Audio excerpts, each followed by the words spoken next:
प्यासा कौवा था। कौवे को बहुत प्यास लगी हुई थी।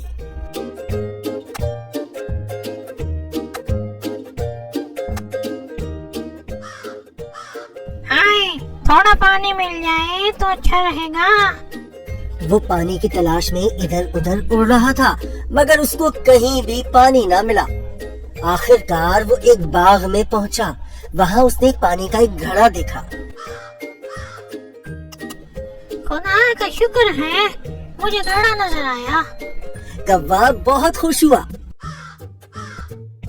कौवा घड़े के पास आया और देखा घड़े में पानी बहुत कम था। वो उसे पी नहीं सकता था। कौवा बहुत परेशान हुआ और सोचने लगा, अब मैं क्या करूं?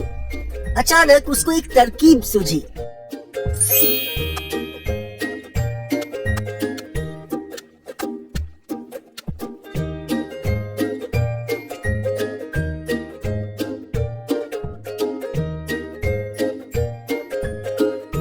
पास ही कंकरियां पड़ी थी।